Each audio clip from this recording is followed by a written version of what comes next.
Okay, this is some crazy fun. This is the Little House on the Prairie Castravaganza, and I have a speed round question for you all. What is the name of your favorite episode? Dean Butler. Oh, Sweet 16. Tracy, what's your favorite? Not sure the title. It's the pilot where he goes across the river and falls in and gets all covered. Pam, what's your favorite? The Last Summer. Jennifer, what's yours? Days of Sunshine. And Allison, what is your favorite episode? Get Bunny. Okay, so all I heard was everyone's favorite episode is Men Will Be Boys. From the heart of Hollywood, it's the Patrick Labyorteaux with Patrick Labyorteaux. It's the Patrick Labyorteaux. Patrick Labyorteaux. He's the one you gotta know. Tonight's episode, Little House Castravaganza. Patrick Labyorteaux. He's the one you gotta know. Okay, this is a once-in-a-lifetime event. It's never going to happen before. It's never going to happen again. I have the cast of Little House on the Prairie here for a Little House on the Prairie Castravaganza. Individually, they are some of the nicest people I know. Together, they are the Avengers of 1970s prairie-based dramatic storytelling. Please welcome to this very special episode, Allison Arngrim, Dean Butler, Pam Roylance, Jennifer Donati, Tracy, and Victor French. Woo-hoo-hoo! Welcome all. Okay, so here's how we're going to do this. I'm going to have a question that we're going to ask each and every one of you. Act 1, beginnings. And here's the order that we'll go in. We will go Allison, Dean, Pam, Jennifer, Victor, Tracy. Okay, and I will call you out. So the first question is, Allison, what was your first day on the set? What was that like? Complete chaos and confusion. I mean, as I said, the audition, I hadn't read the books and didn't know who Nellie Olson was, so we were kind of all over the place. So I had no idea that Nellie had ringlets, and my Auntie Mary and I showed up at the crack of doom at Paramount, and the assistant director, Reed Rummage, said, "Why aren't you in curlers?" And we went, "What? What?" And we were informed that I was supposed to have arrived in curlers because apparently I had ringlets. No clue. So it was lots of panic and phone calls back and forth, and then massive curling of my hair. So yeah, bananas. And then first day on location, of course, I passed out. So I was off to just a rousing start right there. Yeah. Dean, what was your first day on the set like? My first day was the first day of shooting at season 6, back to school. I was so blown away by the scale of the production. I think that's the thing that I completely remember. And just stepping into this huge, basically out of Big Sky Ranch, that was my first day. And you stepped into this rolling city. So I just had never seen anything like this before. So when I saw this, and there were probably, between vans and trucks and all the animals and the wagons, and there were 30 or 40 vehicles there, and this was like a major thing. I absolutely loved it. I knew I was in for something fun. Awesome. Pam, what was your first day like? It was my dream come true. It was Times Are Changing, Part 1, the 9th season. We were out at Big Sky Ranch, at that time known as Temple Canyon Ranch. And it was Melissa Gilbert and Stan Ivar playing my husband, and Michael Landon. The 4 of us were out on the set, and it was my dream come true to be dressed as a pioneer woman in this, as Dean described it, this setting that is just a step back in time that you had no idea was hiding out there. And it was a combination of incredible nerves, being such a novice at this, being so green behind the ears with it, but at the same time being so excited to have my dream come true. And Michael made it very easy that day to get through it. So it was a great day. Okay, Jennifer, here's a question for you. What's the first moment you remember about Little House? Or finding out about that you were on the show? I was going to defer to Dean. Tell me how my first day went. Oh, my God. I have no idea how your first day went. You were the first. No, Karen was the first one to hold me, but you were the second one to hold me. Wow. See, I mean, and big surprise to me, I had no idea that that's true. Yeah. So I think that's very cool. I just remember, look, I could just say you were adorable. Your sister was adorable. We had a really wonderful time with you. That's what I would say. Perfect. Good answer. Awesome. Okay, now Victor and Tracy, I want to hear your first day because your dad was Victor French. What was your first day like? I guess visiting the set, seeing it all, and all of that. Well, I'll go ahead and defer to Victor. Victor was Dad's body double and stand-in, so if you kind of saw the back of Mr. Edwards, you might have been looking at my brother. Victor, you remember your first day going on there, and then I'll share a memory I have. Are you there, brother? Is my brother there? He's thinking really He's hard. thinking really hard. I have a vivid memory because we were 13. I have a twin sister named Kelly, and we were like 13 when Dad started doing the show. And, most 13-year-olds really don't care too much about what their dad's doing, but we had an opportunity to come on the set. And a lot of people who knew Dad knew he was a practical joker. So you have me and Kelly planted in the back seat of the car. I think Victor was in the front seat of the car. We're driving on to Oh, his delay. He kicked in. his delay kicked in. I'll pause. Victor, you're transmitting from the 1870s, so it's taken a while to get to us. I think it takes 10 minutes for us to get to him. Because we asked and he sat there listening patiently for a day and a half and then answered. So Victor, why don't we do this? Yeah, try signing back on. He's going to come back and we will try him as he gets there.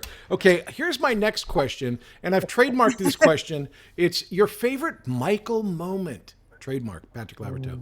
So your favorite Michael moment. It can be anything. It doesn't have to be anything from the show. It could be an interaction. But we've all had interactions with Michael and they're all very special. Allison, what's your favorite Michael moment? Oh, so many. So many. Early on, I remember, so I'm in the pond. Well, I'm always in a pond, right? It was town party, country party, and the whole thing where Laura's showing me a crab, and then I just sploosh, and I'm covered in goop and terrible stuff. And that was the first pond episode where he was he was decorating my head with moss. And that was the whole bizarre one where he had the falling out with the director and literally fired the guy in the middle of the whole thing. And I'm sitting there going, but, and he turns and goes, what are you looking at? And I'm like, nothing at all. It's just get back in the water. But when we were in the pond, when I went down the hill in the wheelchair again and insisted on making sure I had more slime on my head and began decorating my head. And I'm in this, why is the water always so dirty? And I'm in this completely filthy water. And he says, do you have a swimming pool at your house? And I said, no, actually, I don't. And he said, well, after this, you can swim in your toilet. And that was very accurate. I spent a lot of time in the water with Michael. A lot of time sitting just waist deep in water having these conversations. That's a classic Michael moment. Who hasn't had slime put on him by Michael Landon? Dean, what was your favorite Michael moment? Trademark Patrick Labyorteaux. All right, so I wanted to test and see how strong Michael was. So we're doing a scene together where I was supposed to go limp when I lunged at a guy, and I didn't. The first time he said, go limp, I didn't. The second time he said, go limp, I didn't. The third time, this was the test of his strength. He picked me up and threw me across the interior of the barn as he yelled at me, go limp.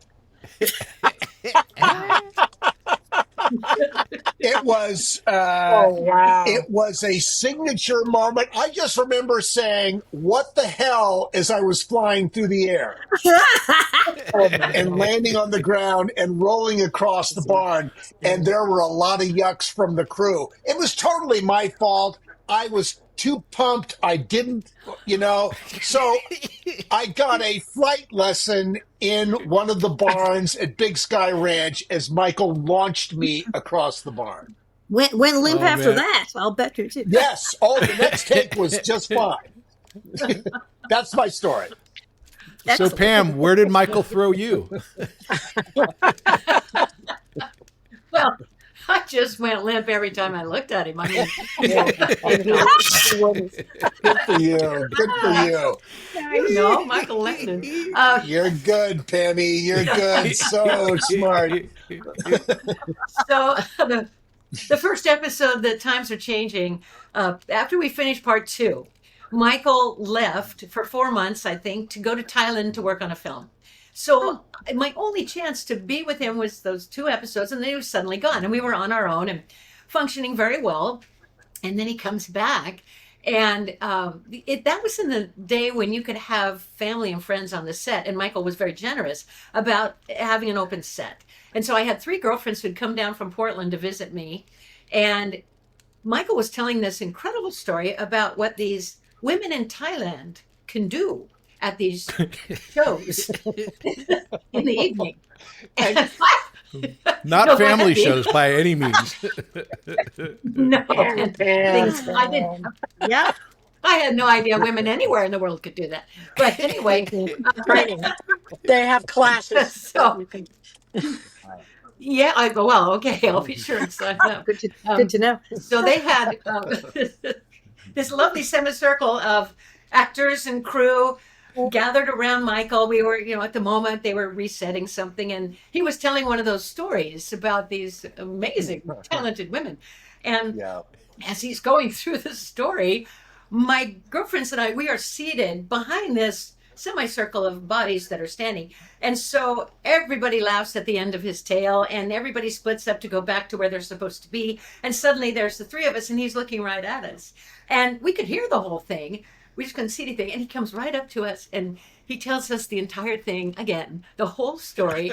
And all I could think of was, I was hugely embarrassed, but all I could think of was, what a nice man to make sure that we were all included in the story. Didn't matter how colorful the story was. We were all in it. So, yeah, Yes. I love the guy. I really appreciated him. He was obviously a one of a kind. All right, Jen, tell us, what's your favorite Michael moment? Michael moment. I'm going to have to go with someone else's story, and I hope I don't mess this up. But did he pretend like he had Wendy when she was a baby and trip and the Yes. baby went? Oh, that's a in? great story. Yes. Like, Wendy's Was mother just about died on the Yeah. spot.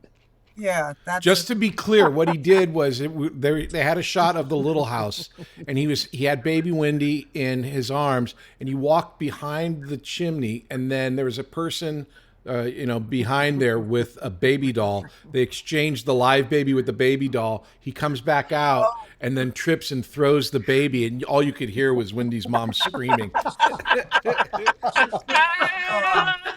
Oh my God. It's funny now, but boy. Yeah, wasn't funny in that moment. Yeah. Oh my God. We'll be back after these messages. Have you ever thought about becoming an actor and making your friends and family jealous? Well, have I got a deal for you. Here at Working Actors School, we offer many different classes so you can become a famous actor like me. And we have a delightful selection of classes, including Adult Weekly. It's every Wednesday at 5:30 p.m. Pacific. Here you will learn how to be an actor with other adults. How do we do it? How is it possible? Is it a miracle? Yes, it is. A miracle called Zoom. We teach everything online so you can become a famous actor and impress your friends and family. So if you want to be a famous actor and make your friends and family jealous, then you need to sign up at Working Actors School. You can get a hold of us at workingactorschool.com. You can sign up for classes at workingactorschool.com. You can make a reservation for the class online at workingactorschool.com. So come check us out. It's workingactorschool.com. Act 2. Success. We shot in a place called the Hell's Mouth, which is also known in another name, Simi Valley. It was the hottest location in the entire world. It was so hot. How hot was it? It was so hot that they would have these buckets of ice water and sea breeze so that you could dip some sort of cloth in and put around your neck. You can't drink it, and take it from me, I tried. It's not a good call. So I want to know from everybody, we'll start with you, Allison. What is your best example of how hot is Simi Valley? Yeah. Well, I'm the one to ask because I'm the one.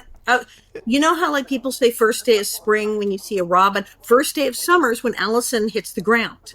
Because I was out like that. It was that hot. And the first time was like my first day into it. It was so hot. And I think they'd had something really like nice and warm and rich and greasy, like tri-tip steak or something. Of course, I like it. That's what and it was just like the wrong thing to eat on a hot day. And I was a mess. And I was a scrawny, 12-year-old kid. And I've later talked to doctors. And they're going, were you like a skinny kid? And were you like very pale? And you did it, and you fainted. When I'm like, yeah, they go, yeah, no, you fit a pattern here. I'm like, okay, good. So I said, the sky turned blue and the sky turned green and the grass turned blue and everything spun. And I was like, oh, this is not good. But being so disciplined, I walked up to the director and said, excuse me, I think I'm going to faint. Polite as could be, and then completely lost consciousness and dropped. And I got a ammonia capsule broken under my nose and a salt tablet shoved in my mouth. No stars, do not recommend either. Bad, very bad. Don't pass out. If you can avoid passing out, because people do this, and it's horrible. I don't know which is worse, the salt tablet or the ammonia capsule, but they're both horrible things that happened to you. And woke me right up. And then I went and took a nap, and half an hour later went back to work because we did. And I was out like a light a couple of times, and the sea breeze, I would pour straight sea breeze directly on my wrists, and I had some on the neck, and then the ice water kind of plunge thing, and you had to be careful not to chug your water, take sips, because if you chugged a glass of cold water, good night. So it's like basically how to not pass out was the challenge. And it was insane. The great thing is other people began to pass out, so people realized it wasn't me. The first one being Sean Penn. And Sean Penn standing next to Tinker Jones, a Tinker Jones episode where he had the flaming forge. It was all hot. And I just all of a sudden I heard a noise and turned around and he went, and he didn't wake up and come back to work. Wow. That was it. Wow. He was done for the day.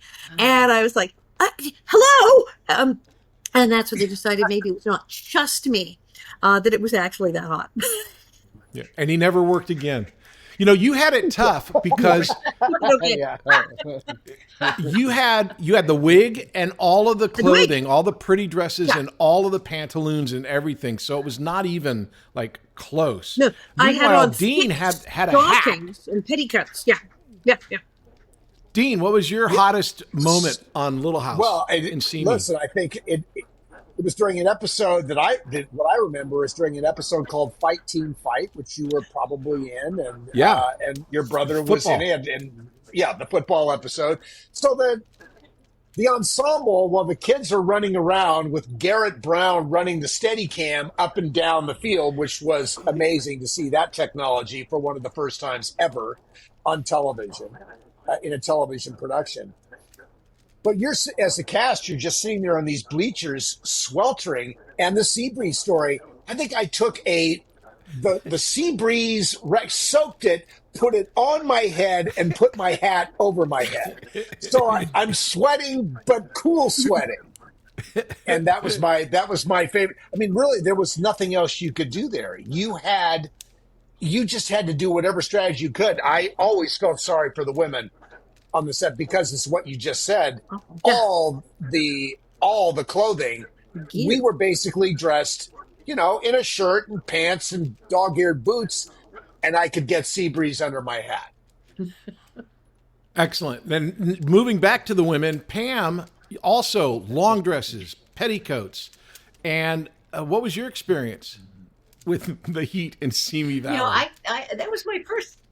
That was my first introduction to sea breeze and ice buckets, and it was a great thing. But years later, then you smell sea breeze, and it's kind of like ooh.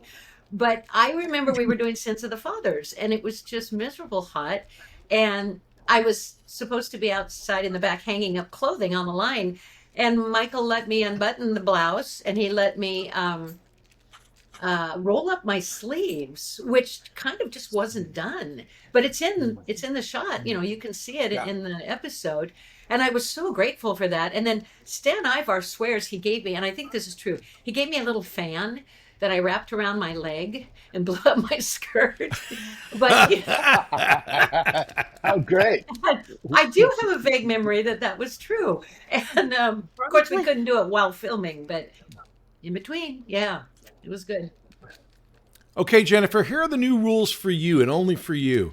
You get to make up any story you want for any of these questions. What do you remember well, of I don't being wanna hot in brag. Simi Valley? You were how old? Like 3 months, 2 months, I one don't want day? to brag, but I think I was the most pampered cast member there. They didn't let me get hot. Kind of like a life-saving thing for the baby. You can't let the baby get hot. Yeah, here's a little bit of detail for those of you who don't understand. So back in the day of like shooting outside with Little House, with the kind of film that we had and the cameras that we had, we needed to pump a lot of light into this area where we were shooting, right? So when we shot Little House, they had these big, huge arc lights, and arc lights, they don't have them anymore. They have HMIs, but the arc light was like, you ever heard of an arc welder? It's exactly the same thing. They take a piece of carbon and they electrify it, and then it brings out this big, huge light that you cannot look into. Otherwise, you will blind yourself. And then what they do is they put it in this enclosure, and then they put a Fresnel lens on it so that it points the light and focuses the light. And they literally have smokestacks on top of these lights because they're burning, and they're literally like a miniature sun, pointed at you. They got really, really hot. And if you had to look at them, you had to basically close your eyes because you could not look directly into them. But they would add to the heat. And we'd have more than one at a time. Okay, those lights, because I suffered they had like the 10 and the 20. I mean, that was the thing, is that they had different sizes. The 20 was just like insane. And they'd have more than one going at once. You'd have like one here. Somebody'd have a reflector board because there wasn't enough sun. That the big foil kind of point so that the sun would be beaming straight into your face, like those tanning things people used to put over the foil. So you'd have all of this at you. And yes, smoke. Literally, how did you like the show? With actual fire. We lit the show with actual fire. There's smoke coming out of a flaming thing that is pointed at our faces. I feel like Mary Pickford talking about how they used to make movies when I think of this stuff. Because no one does this now. First time I shot a show that was digital, I was like, my eyes, wow, I can see. This is like really impressive. And for light-eyed people, it was really hard to not cry. And if you were supposed to be in a scene that didn't involve crying, it was really to your disadvantage because your tears would flow without you even wanting them. So sorry, Dean. This wasn't on Little House, but I did a movie with Lucille Ball where she played Mame, and I played her. And I was having a shot, and I was looking up at Lucy, and I was doing my lines, and I was doing my lines like this with all my eyes closed. And she goes, darling, you gotta open your eyes. And I go, I'm trying. And so she got down to my level, and she looked up, and she goes, Jesus Christ, you can't see a thing. Let's get some shade on this kid. Because it was so bright. Another speed round. Who's your favorite crew member, Allison? Well, almost a tie. Ron Shinneke, prop man, and Ronnie Cardarelli, the key grip. Oh yeah, good choices. All. Yeah. I love the prop guys. They were in charge of candy and food, and they were hot. I have to say Ted Voigtlander. He told wonderful stories. Ted was, our award-winning cinematographer. I loved watching him walk around with his light meter measuring, and he told great stories. And he had a wonderful heart, and I enjoyed spending time with him. Pam? I was going to go with Teddy Voigtlander as well because he made me feel so comfortable being so new at this whole business, and he always made me feel great. Also, Debbie Curtis was the dresser, and you're pretty intimate with your dresser, and she always made me feel very comfortable and not worry about my weight or anything like that. It was good. Okay, Jennifer, and for you, the special question: who did you like holding you the best? Who did it the best? You can't change the question after you've been planning an answer for the last 5 minutes. Gosh, my favorite person. Well, it'd have to be either Dean or Melissa. Oh, yeah, you were the diplomat. Well, yeah, and she's not here, so it's me. So it's Dean, of course. Yes, sorry. Stupid. Yes. I know. In all fairness to Melissa loved dealing with the small children on the set. Any does small love- child, any pet, anything. Melissa was right there. I think Melissa probably held you more lovingly than anybody else did. She would have absolutely She would- loved that She wouldn't moment. put you down. She would not My put you mother down. did She'd say, say "Look, I that. have a baby." Yeah. She was very, very. Okay, here we go. We got another question here. Now, this has to do with kind of why we're all together. We're going to be getting together and having another huge, wonderful event in December where we get to see all of our fans and they get to see all of us and we get to come out, we get to talk. It's going to be really, really fun.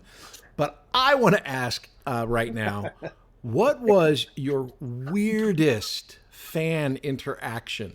Whether it was at a convention, in day-to-day life, what was the weirdest thing that happened to you as a cast member with a fan? Well, I mean, I do love the story of the woman who came up to me in an autograph show some years after the show. It was like LA County Fair. And she came in and she did not say good morning. She did not say hello. She didn't ask for an autograph. And she was just middle-aged lady, but holding it in, like smoke is coming out of her ears. And she just comes up to the table and goes, "I forgive you," and walks out. And we loved it. And Bob, of course, was there, Bob, my husband. And he's like, "Is that just for the show or like for everything you've ever done? Are you just good now? Did he just like absolve you of all of your sins? What was that?"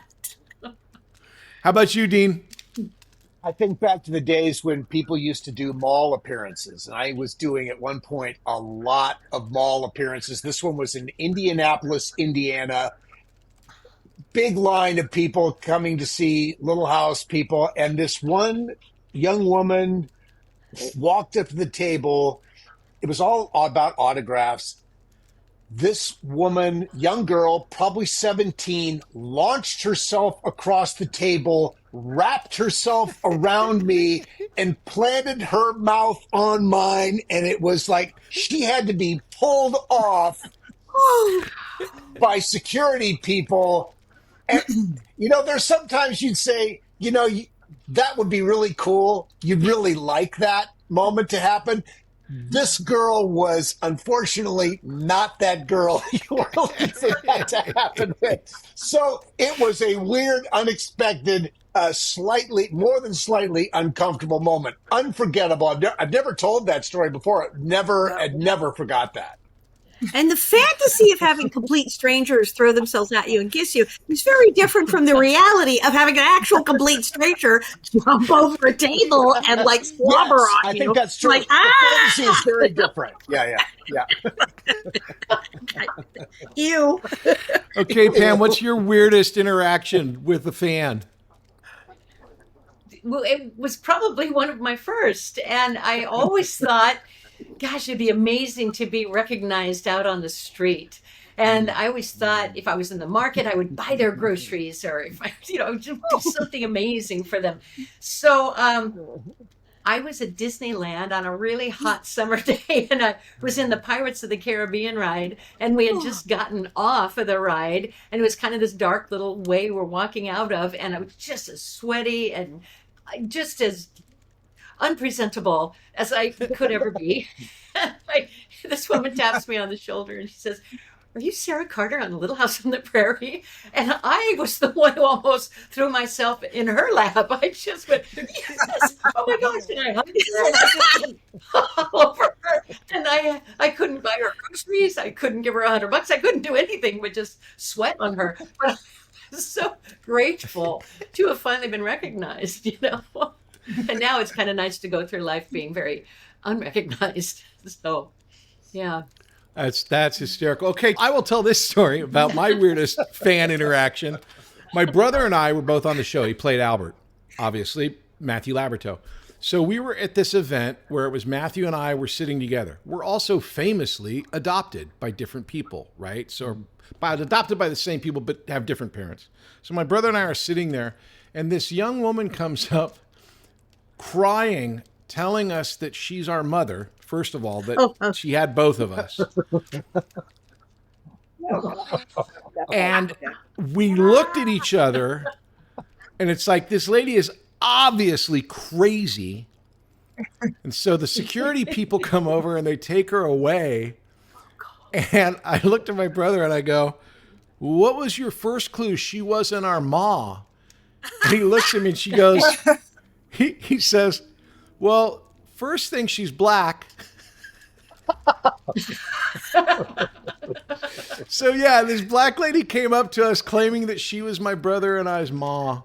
And didn't turn out to be true.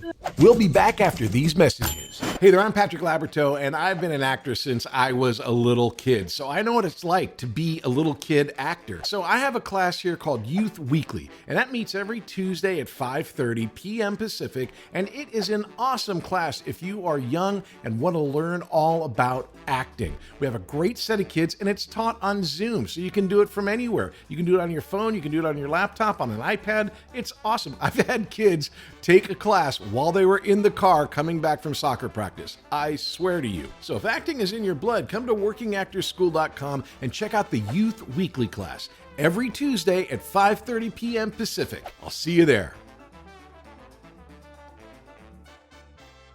Act 3. Present day. Now let's go around here, and again, can be a little story or not, however you want to do it. Your favorite episode, for whatever reason, and your least favorite episode. Allison?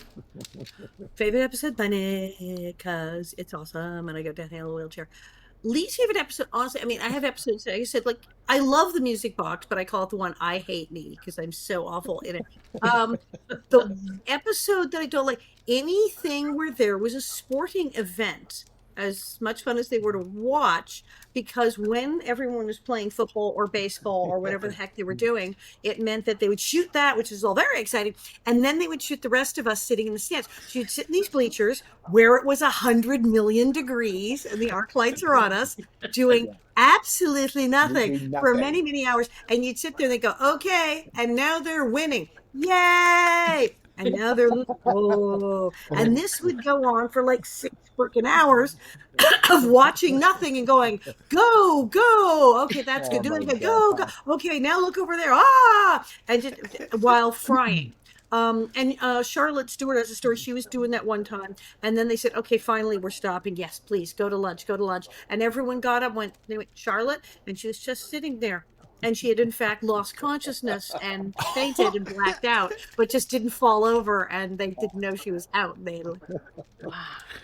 Yeah. He was the real life cardboard cutout in that moment. How about you, Dean? You mentioned your favorite episode. What was your least favorite episode? I always have to say, for the love of Blanche, because I just felt like we jumped. I just spat milk out my nose. Oh my god! The love of Blanche. Milk spit out my nose. I'm dying. We jumped this huge shark with this orangutan. It's like, where does this come from? And of course, Mr. Edwards adopts the orangutan, and we never see the orangutan again. This was you go through this whole moment, and you never see it again. But it was good enough for Clint Eastwood. They did 2 movies with Clyde. Why not? Probably the same orangutan. Actually, how about you, Pam? What was your least? least? Yeah, I'm sure it was that. I'm sure it had to do with that. How about you, Pam? What was your least favorite episode? Least favorite probably would have been the pilot because I was not in it. There are no bad Little House episodes. I'm sure that there's a lot of people that feel that way. Jennifer, from your vast knowledge of all the episodes, what was your least favorite episode? I don't have an answer for this one. I don't have a favorite and I don't have a least favorite. Okay, that's fair. I get the love of Blanche was a good one for you because you were right there with the orangutan. Yes. Which was not safe. Safe. What? My mom made it seem like it was not safe. Yeah. Nothing happened. But she was not. That was probably my mom's least favorite episode. I can imagine. Okay, so here's the question for everybody. It's not something that you actually do have or retained from the show. If you could have anything from Little House on the Prairie, what would you take home with you, Allison? Oh, well, right away I'm thinking those big, gorgeous glass jars on the mercantile counter with the pepper sticks, and those Oh, were yeah. just stunning, and the candy. Um, wow, Nellie's brass bed that was brass, but with like the white painting and the little decor on the headboard. Ooh, I like Mm, that. mm. Beautiful. How about you, Dean? I would want my original hat that I had. I loved that hat. I have a copy of it that's similar, but I would love to have that particular hat. That would be my favorite thing. That makes sense. How about you, Pam? I'd like the Sunday blue dress. The blue Aw. dress for everything. It was weddings, cemeteries, Sunday. It was all that. I'd like that. And Jennifer? I'll give you one guess. It's Diaper. probably going to be the baby blanket. The Oh, one the that baby I was blanket. brought out in, the little pink. Nice. That's Yeah. very sweet. That's a nice thing. I'm with Dean. But I would want Merlin's hat. Merlin's hat was Oh, iconic. And yeah. So the big flat wasn't it a big flat? It was pretty flat hat with a big yeah, it brim, was right? it was like a pretty flat hat. Either that or Michael Landon's chest. I would love to have that chest. Well, you worked pretty hard at that yourself. And I think you were, you've been pumping some iron at that point in your life. You were, You know what's funny? you I was going you to tell this story you got about some on guns. another in another circumstance, but that's a great.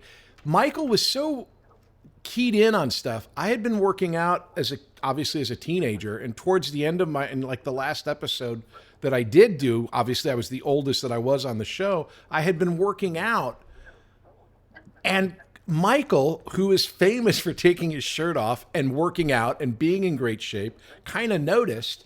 And he came over to me and he goes, "Do you want to unbutton a couple of your buttons here to see, to show you've been working out?" And it was the nicest thing that a guy ever did. It was just sort of like one dude to another, like, good job working out, and it was just like he kind of recognized what I was doing. We'll be back after these messages. Hey, I'm Patrick Labyorteaux, and I play an actor on TV, and I've been doing this for a long, long time. And I know what it's like if you are in a class with people, and sometimes you just want to have that one-on-one connection with the person that you're working with to go over, I don't know, a particular scene, or maybe you have an audition, or maybe you just want the privacy to try stuff that you don't really know is going to work and not have anyone look at you.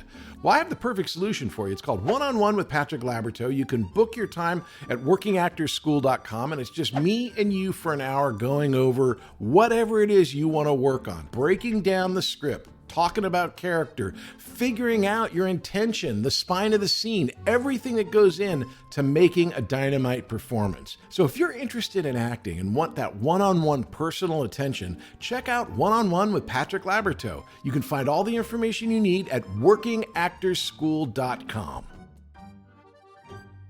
Act 4. Questions.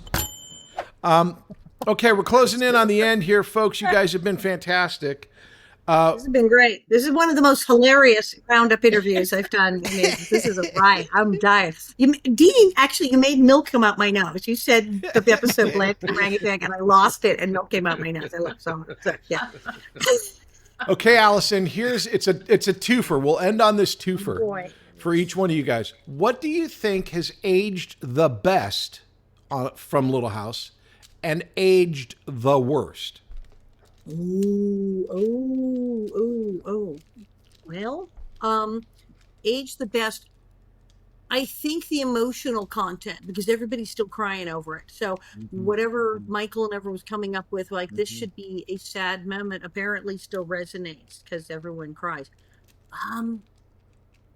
I think maybe what would age badly. Yeah, some of the goofball episodes, like Blanche, like the one Wave of the Future where Colonel Sanders shows up. I think some of the wah like herky jerk humor, those kind of jokes, people go like, "Wait, why is this here? What happened just now?" So that stuff. But I think, luckily, like the good, Nels and Harriet and Nellie humor and that and the main stuff, the emotional stuff really works. Some of the sort of throwaway yark jokes are just like going whoosh over and bag people down. So yeah. How about you, Dean? You're nodding your head, so it seems like you're in agreement for that. I completely agree with what Allison said. I think the um, the authentic emotional content that had to do with tragedy and love and loss and all of those things, I think those things continue to play extremely well. Humor does evolve, and I think that some of the humorous episodes, which were very entertaining at the time, don't play quite as strongly today. But the emotional content is very good. Fair. How about you, Pam?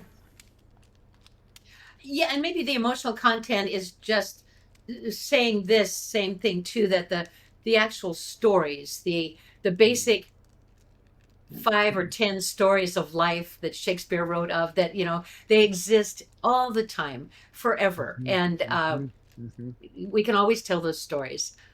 Maybe what didn't hold up, and this is a stretch, is that we all had such white teeth and perfect hair, and now you look at things in a more realistic way, right? So it was a little polished for the real prairie, but it didn't bother me a bit. It was television. Yeah.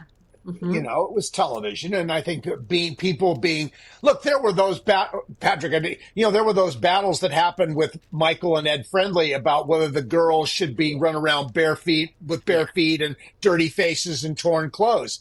Michael didn't want that. He didn't want everything to be opulent, but he wanted the audience to always know that everyone was fed, that they were clothed neatly, everyone was fine, and that was an important sort of a foundational thing that Michael wanted in the show, was that everyone was safe.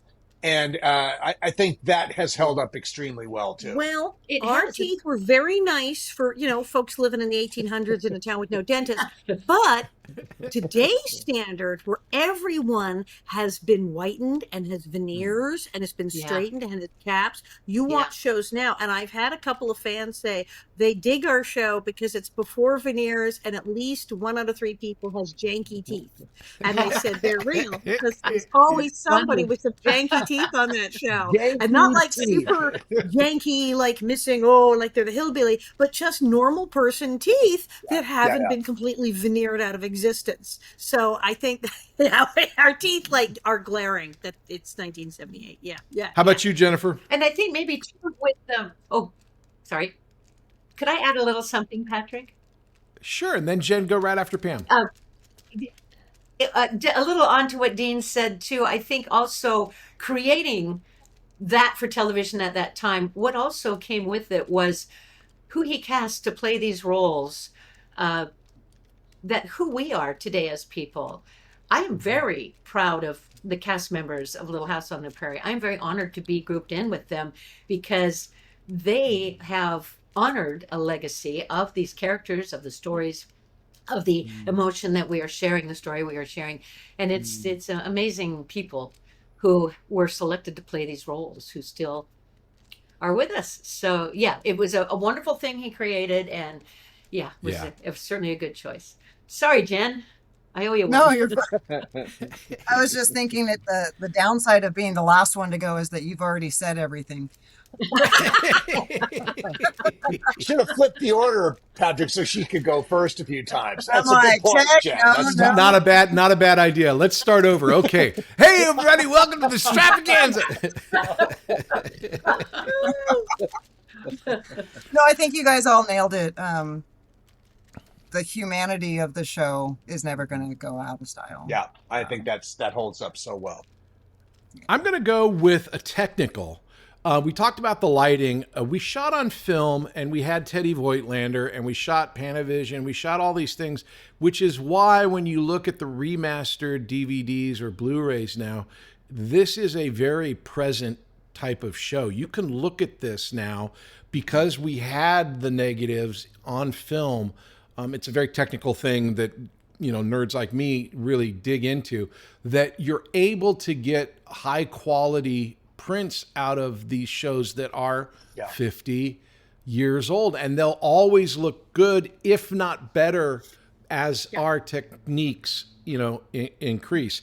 The thing that didn't age the best, in my opinion, is how many blind kids were in this town? Where did all these blind kids come from that they needed a school? What is going on? We don't see Well, they came anybody from walk elsewhere. through the town except one or You two think that's like people. March, they walk, Moss they selling walk eggs for like whoever, but like we see them all in church. But where are the blind kids? Epilogue. All right, so this has been the Little House on the Prairie Castravaganza. Dean, what I would like you to do now is walk us through this wonderful event that we're going to be having, where it's going to be, how you can get tickets, and just I'm really, really impressed with. Dean's worked his butt off to put this thing together with a bunch of other people, but not me. I'm going. I didn't work a day on this thing. So, Dean, tell us all about it. So we are doing, thank you, Patrick, for that. We are doing Little House on the Prairie cast reunion at Strathern Park in Simi Valley, California. Strathern Park was bequeathed, it was the Strathern Farm, bequeathed to the city of Simi Valley. It's an 1800s farm. So the original homestead is 1800s, and then they have filled in around that with other 1800s buildings. It's a wonderful location for a Christmas event for Little House. And the idea is that it's a holiday celebration. We have not done that specifically. And so it's really devoted to all things Christmas. And it will start with a holiday party. It will have meet and greet sessions. That's the holiday party is Friday night.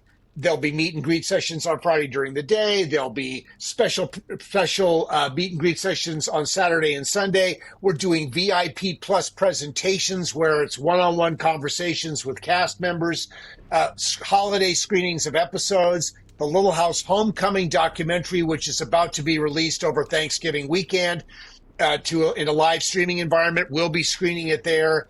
We'll have visits from Santa Claus for the kids, tree trimming contests, and we are going to be auctioning off beautifully decorated period Christmas trees that fans and others and all of us will be decorating during the course of the weekend. And then on Sunday morning, we're doing a fan breakfast again at Strathern Park. These are beautifully catered events for everybody. It's really going to be fun. You can check out tickets at Little House on the Prairie Cast Reunions, that's plural, Little House on the Prairie Cast Reunions.com.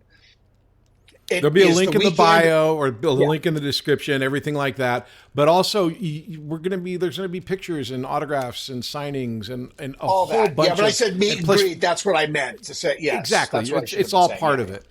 Well, thank you for doing this. It looks like it's going to be a really, really wonderful event. Thanks, guys, for being a part of this.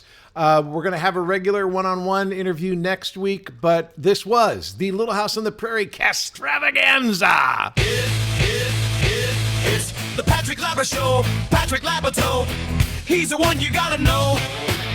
Hey, everybody. I'm so glad that you're enjoying the podcast and checking it out. It is an audio podcast wherever you get your audio podcast, and it's a video podcast over on YouTube. My socials are all patrick.labyorteaux.